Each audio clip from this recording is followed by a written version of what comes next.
Lorsque je suis arrivé dans cette école, alors j'étais d'abord complètement coupé de ma famille. Il faut dire que le passage en zone occupée était impossible, ou on devait le faire en fraude, ce qui était assez risqué.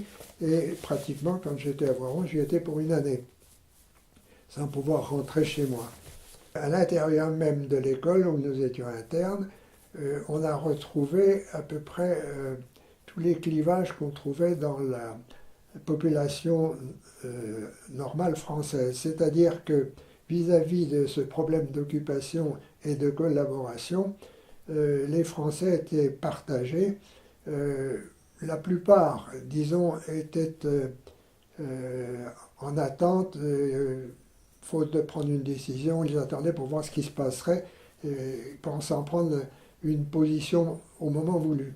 Mais une partie s'est engagée franchement dans la collaboration, en tout cas à la suite du gouvernement de Vichy.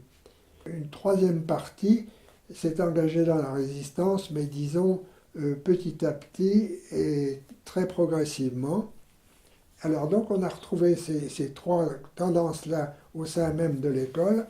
Avec un petit groupe de mes camarades, nous avons pris position.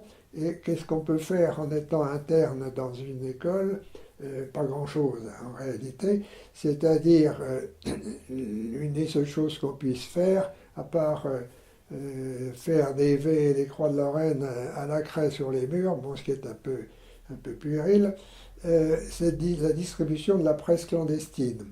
Alors nous avons été approchés par des résistants plus âgés que nous, en particulier par un colonel qui habitait en face de l'école, pas loin, et qui dirigeait la résistance, le gaullisme dans cette région-là. Donc on a été abreuvé de toute la presse clandestine de tous bords. Je dirais qu'on distribuait n'importe quoi sans regarder, pourvu que ce soit la presse clandestine qui donnait des nouvelles plus vraies que les nouvelles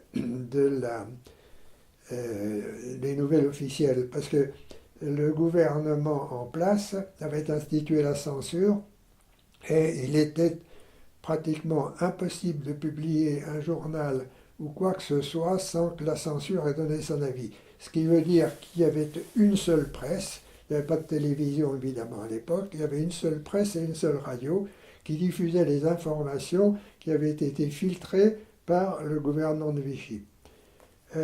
Donc la presse clandestine était un moyen d'avoir des informations exactes qui nous étaient fournies donc par les résistants, ou qui étaient des informations en provenance de Londres également. Au début, évidemment, la presse clandestine, ça a été des petites choses tapées à la Ronéo, des petits tracts qu'on distribuait comme ça sous le manteau. Et après, rapidement, bon, la presse s'est mieux organisée, il y a eu des journaux imprimés, de petits formats évidemment, puisqu'il fallait pouvoir les dissimuler et les distribuer facilement. Et d'autre part, il était très difficile de trouver du papier, puisque ceci étant clandestin, officiellement on ne pouvait pas acheter du papier, on pouvait trouver difficilement les encres d'imprimerie.